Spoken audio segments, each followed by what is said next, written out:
အနေဖြင့်မြန်မာပြည်တွင်ယမန်နှစ်ကဖြစ်ပေါ်ခဲ့သောစစ်တပ်အာဏာသိမ်းမှုမှအများအပြားထိခိုက်ခံစားခဲ့ရသောစစ်ပေးရှောင်ပြည်သူများအကြောင်းကိုကလေးသူငယ်များ၏ရှုထောင့်မှမတ် Arabella လင်းလက်ကျော်မှပြောကြားပေးသွားမှာဖြစ်ပါတယ်။လက်ခုပ်ဩဘာသံများဖြင့်ချီးမြှင့်ပေးကြပါအောင်ရှင်။ Next we have our child speaker of the day, Miss Arabella Linlecho, who will be speaking from a child's point of view about the human displacement issues as a result of the military coup since February last year. So please welcome Arabella.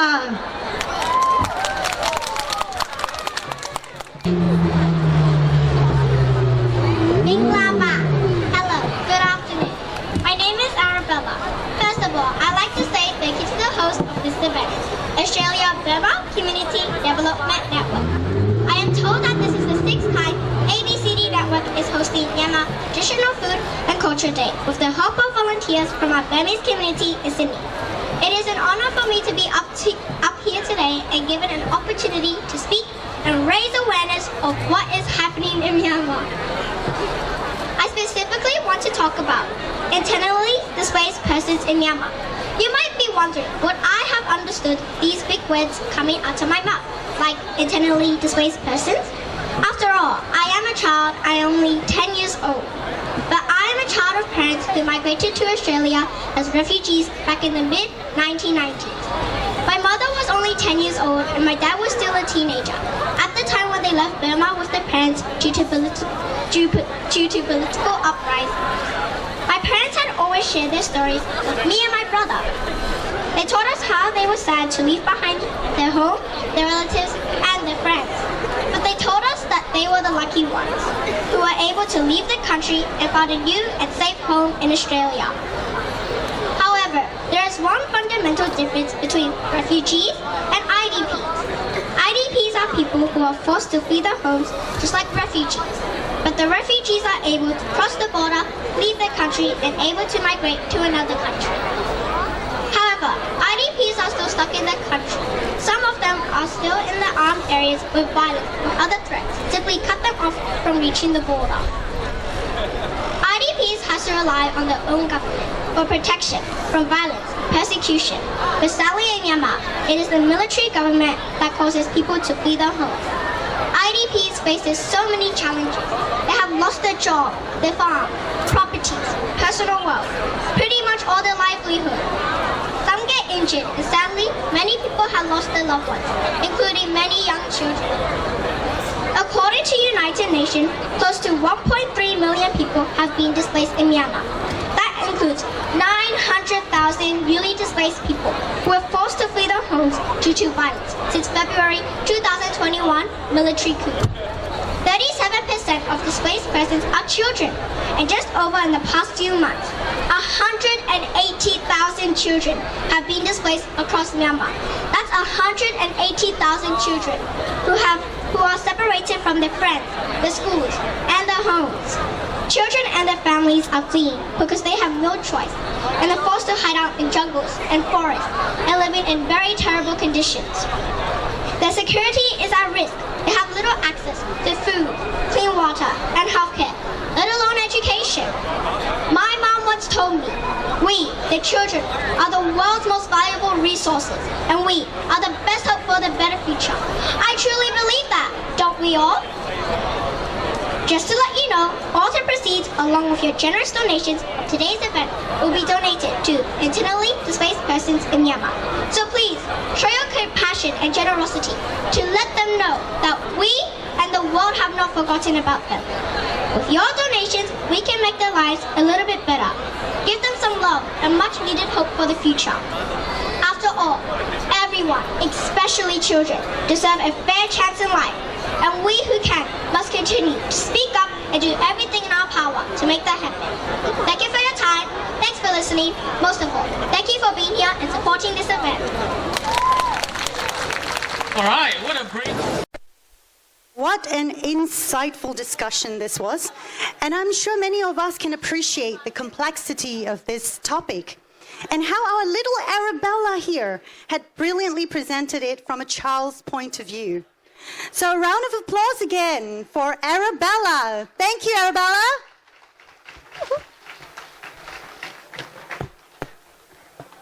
Okay, ပါရှင်မြန်မာပြည်အတွက်အလှူငွေများလှူဒန်းခြင်းနဲ့ဆိုလို့ရှိရင်စိန်ညာဘက်အချမ်းက donation booth မှာလှူဒန်းလို့ရပါတယ်ရှင် cash နဲ့ရောကားနဲ့ရောလှူဒန်းလို့ရပါတယ်ရှင် trustworthy လည်းပေးပါတယ်ရှင် All right. So today, as we mentioned it again and again, that all the proceeding will go to the IDP, and if you really appreciate the comedy that put on the show, and if you want to contribute anything towards Burma after this speech, which is sad but is very true, and we really need any help that we can get from the community will be greatly appreciated.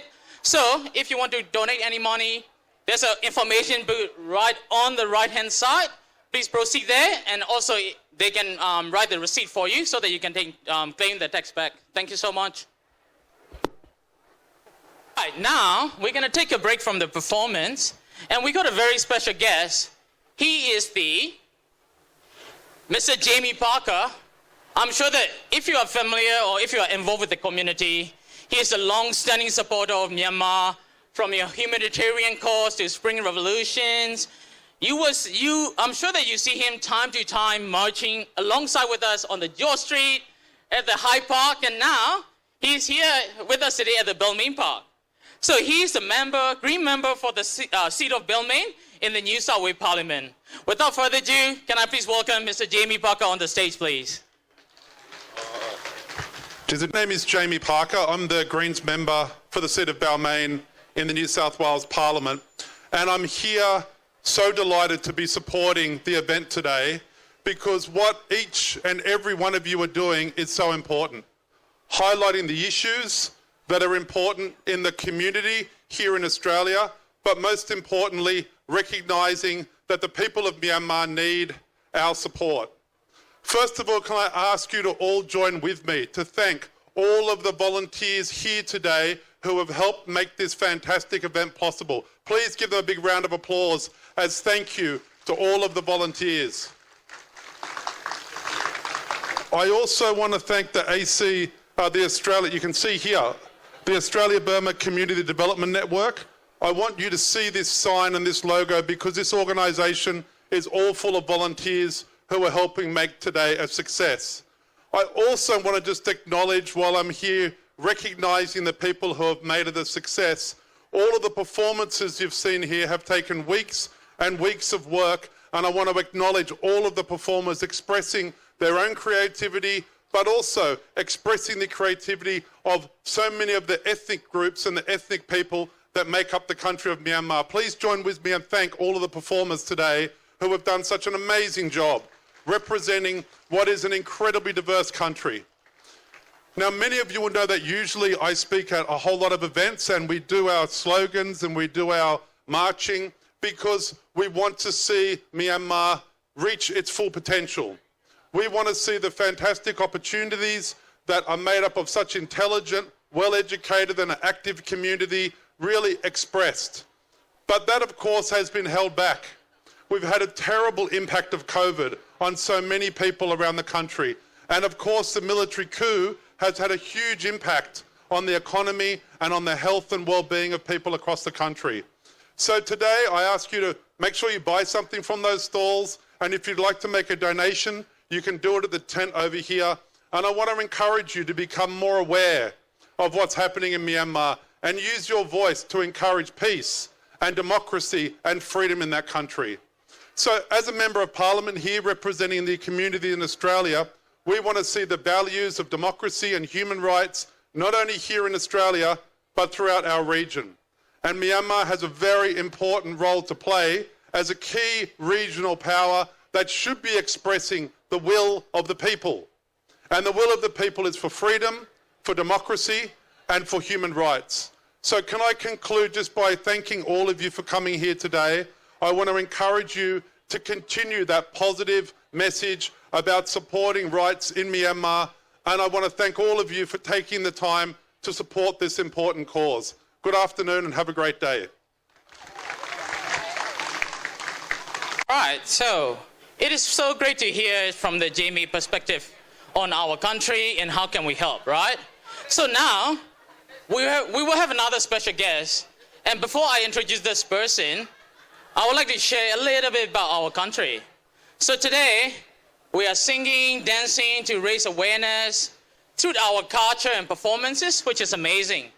But we also like to raise awareness that Myanmar, formerly known as Burma, once upon a time, it was called Queen of Asia because of the richness of the natural resources, advanced infrastructure and everything.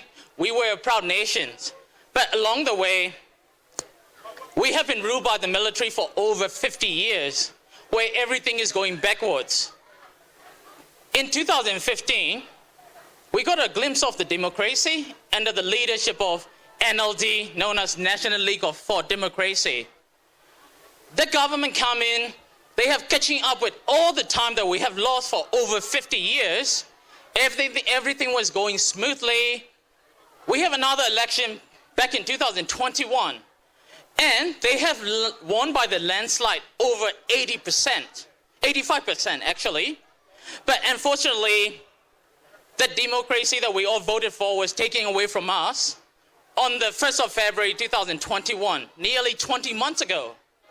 Since then, you know, all the people that voted for the NLD government, they have decided that we are not going back to the same way that we've been living under the fear for the last 50 years. There's no human rights, nothing at all right? All the generation from young and old, I'm sure that you can relate it to that.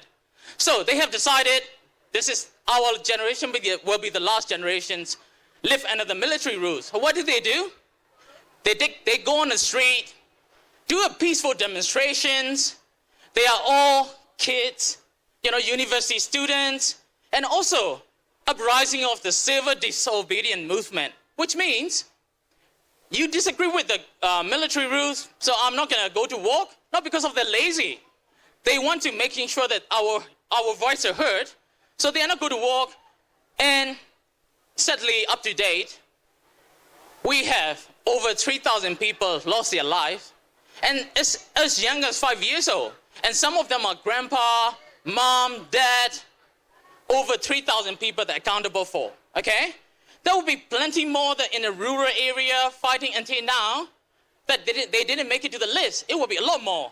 And also, we got over 100,000 political prisoners. Why?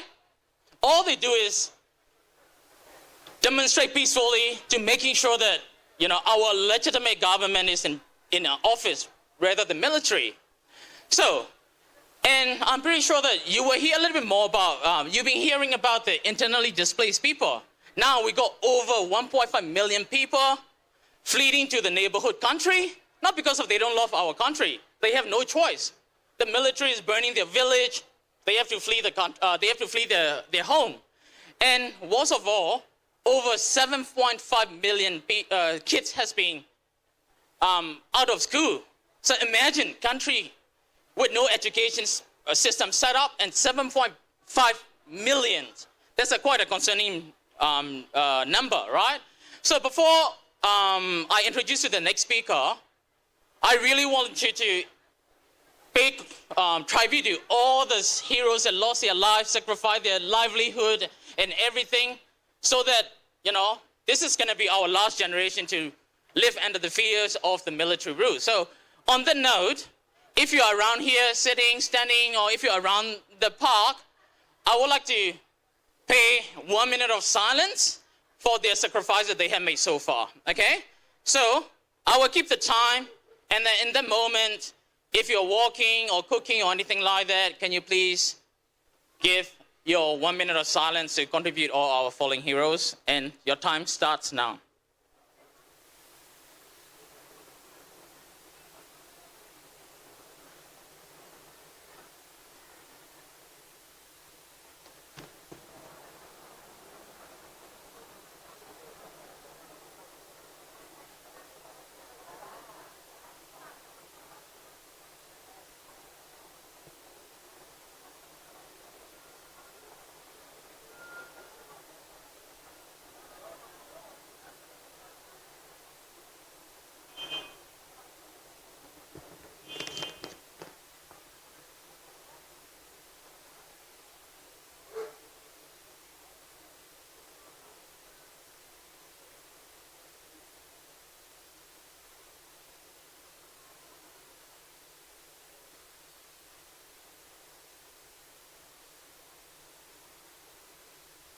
Time's up, and thank you so much for your 1 minute of silence contribution.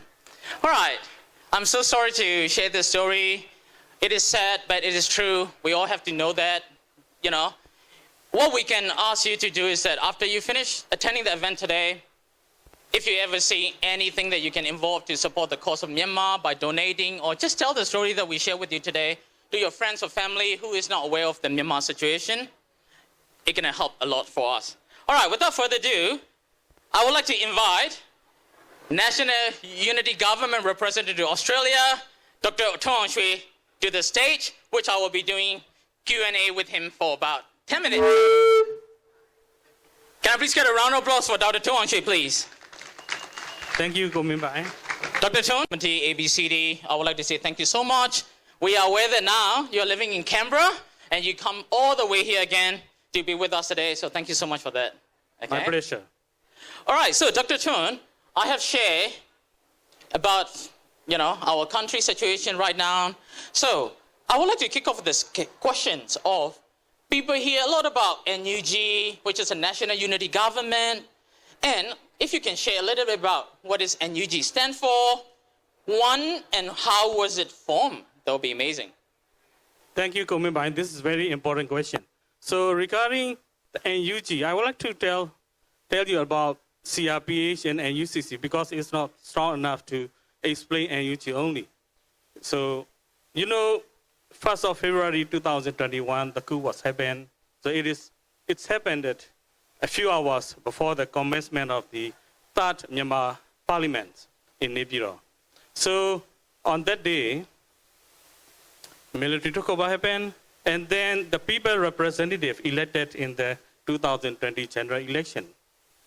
Apart from the military backup, Unity, Union, Solidarity and Development Party, the rest of the people represented, they didn't recognize the state administrative council set up by the coup leader.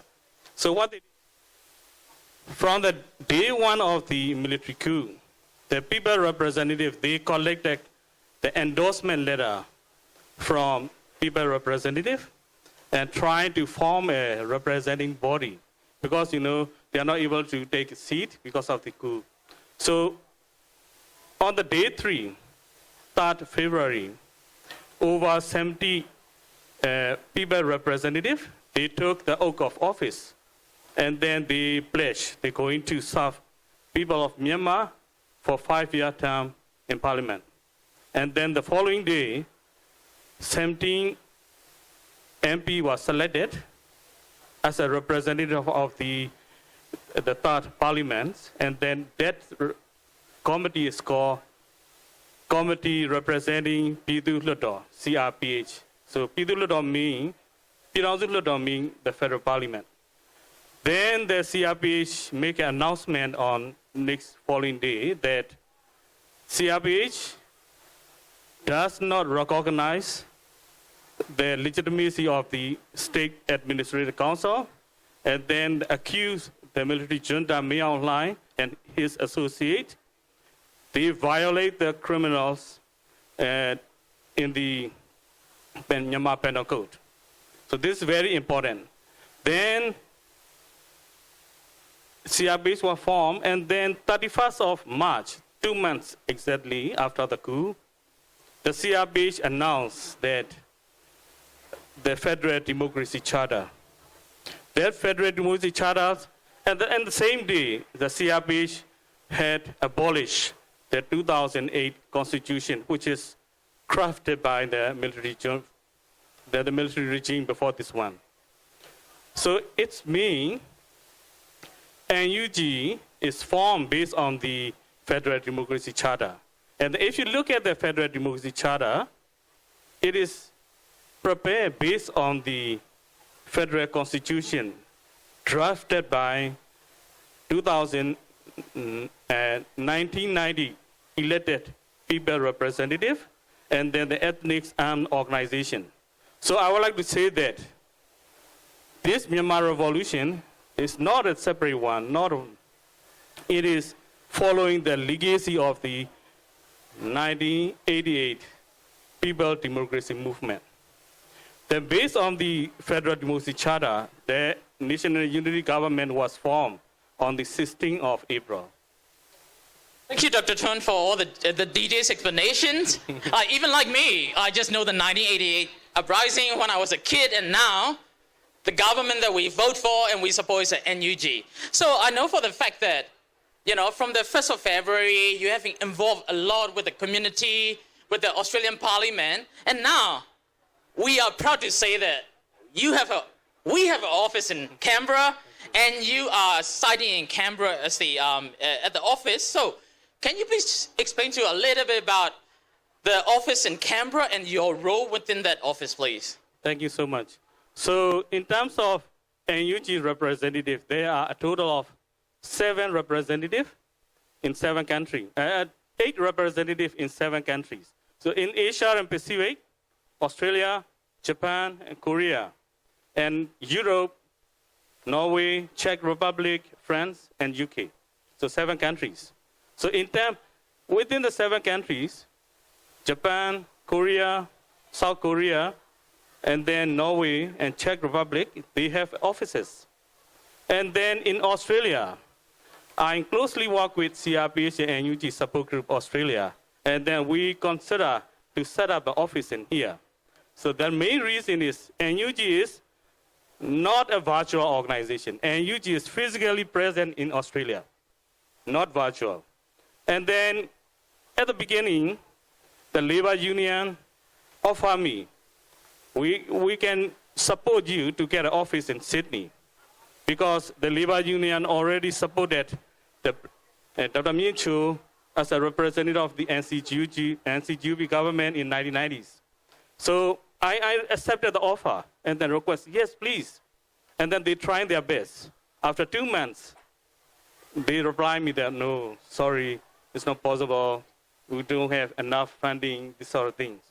At the same time, my colleagues told me, if you want to set up the office, Sydney is not place. It's not a good place. You need to go to the Canberra, because you have to work with federal parliament, parliamentarians, and governments, and senior government officials. All of them are in Canberra. So you need to set up office in Canberra. So after that decision, Myanmar community across Australia, they organized series of fundraising activities, and then finally we were able to set up the office in Canberra. Thank you so much, Hilton. And also, once again, thank you so much, because we know that you're a Sydney sider, but now because of the role, the responsibility you take on for our country, you have moved to Canberra. So thank you so much for that. So my next question is that, in continuation of our discussion, there's a lot of people say that, okay, NUG is doing a lot of things, and what are the results and all those things. All the people that involved heavily in Myanmar community in Sydney or Australia, we all know that, we came from the long way. There's so many achievements. But if I have to put you on the spot to share the public with the 5 tangible achievements that NUG has established so far, can you please brief us a little bit about that, please? Let me say more than 5. So in terms of what's NUG doing, there is 2 main objectives. The first objective, to eliminate or to eradicate the militarism and military dictatorship on the Myanmar soil. Enough is enough. People in Myanmar already suffer over 60 years under the military regimes. Now we need to finish this. That is why you said this is final fight. So NUG first objective is to eradicate and to eliminate the military from the military dictatorship. So to achieve this objective, we have 4 strategies. To be simple term, that is 4 cut strategy. First, cut the legitimacy of the SAC set up by military. So that is delegitimize the State Administrative Council. Second, cut the revenue that's flowing to the SAC. So in terms of targeted sessions and the other boycott to the military business, these are the means to get the end. And the third cut is cut the impunity. So as I said before, people in Myanmar already suffer enough, but military is still receiving the immunity. So in terms of immunity, NUG working in 3 areas. The first, International Code of Justice. Second, International Criminal Court. Third one, universal jurisdiction. So I'm really happy to say here that Myanmar diaspora in Australia, they are working and preparing the legal cases. Over 435 war crimes and crimes against humanity. And then now the case are already finished. And then Gilbert and Tobin Law Fund, one of the top 4 law funds in Australia, helping Myanmar community and myself to be able to accuse me online and associate at an Australian court. So these are the things. And then also, second objective is to build a federal democratic union. There is a dream of the people in Myanmar. They dream for 70 years to get the genuine federal democratic union. So NUG already set up a 12-step political roadmap. So this is a key advocacy point. I'm working with my colleague and advocating Australian politicians and the government officials to support that political roadmap. This is not a political roadmap. It is more meaningful than the roadmap. That is one and only sustainable solution to end the civil war, 70 years long civil war. Thank you so much for that. I couldn't agree more because we've been living in this situation for like over 70 years. This is our last fight. And also, every revolution, every cause, they have a lot of factors involved, you know. People have been sacrificed their livelihood. And also those people who have fled the home, civil disobedience movement, involved in the civil disobedience movement by quitting their job, their livelihood, and everything like that. So, to me, and I'm sure that all the Burmese cannot agree more, that funding is very important. So, like today is one of the examples that ABCD, Australian Burma Community Network, has put on this amazing fundraising activities, and all the funding will go to the internally displaced people.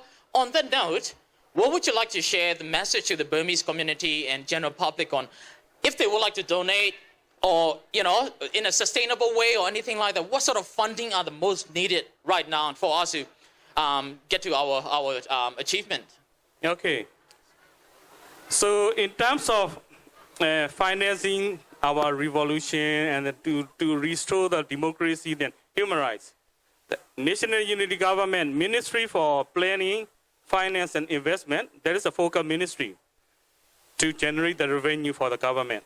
We are not selling our Myanmar natural resources to get the funding to win over our battle, but we relying on the public funding. So first program, you may see the ministry-led program, Spring Lottery, United Bond, and then the end of dictatorship. That is very innovative fundraising program, selling properties and lands of the military.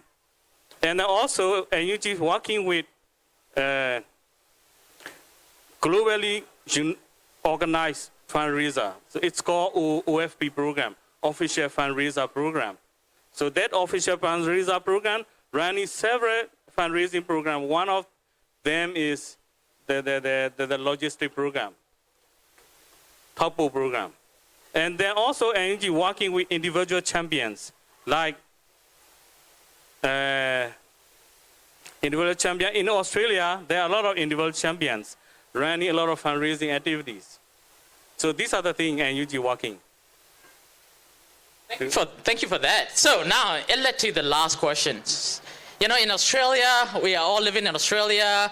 We got to change our government from Liberal to Labor. And my final question to you is that what would you like to see from the support from international community, including Australian government, and also the general public, including Burmese community, moving forward? What can we support? What do you see from them? The first thing I like to say is listen to the voice of people in Myanmar. That's the most important things. Second, to appreciate what NUG is doing now. NUG trying to restore the democracy and human rights in Myanmar, building the country with a genuine federal democratic union. So need to appreciate that. Second, based on the appreciation, we do need a support from the international community and Australian government. Material support, financial support, political support, moral support. And then based on the support, we look for the recognition. Recognition is different level of recognition. So, for example, we are able to open the office in Canberra, and then the Ministry of Foreign Affairs senior officials, they came and attended the opening ceremony. This is a level of recognition, a kind of recognition. And then also, I would like to say the really important point that how united UN agency working in Myanmar. So for the moment, UN agency, they are working in Myanmar in this day just only in one side, the area under control of the military. The military does not permit them to go to the PDF control area, to go to the ERO area. So if you look at the Syria context, Syria crisis, UN agency in there, they are working both sides. If you ask me why, it is because of UN Security Council resolution. UN Security Council have a resolution, and that resolution allows UN agency to work in both sides, to work across the border and then work on both sides. So in here, I would like to request Australian government and then the international community to urge United Nations Security Council to make an effective resolution to allow its agency to work on both sides. Thank you. All right. So this concludes our Q&A with DrTunAungShwe, representative of National Unity Government of Australia. So can I please get a last round of applause for DrTunAungShwe, please? Thank you so much, Shana. Thank you. All right. Okay, so now we're gonna going back to the performance, and I'm so sorry that we have to share, those information which is sad, but it's very true. If you want to help our country, eat more. The food will stay available. Buy more, donate more, right? So now we're gonna put all your mood back into the performance, and we were closing the day with the happy notes from moving forward. So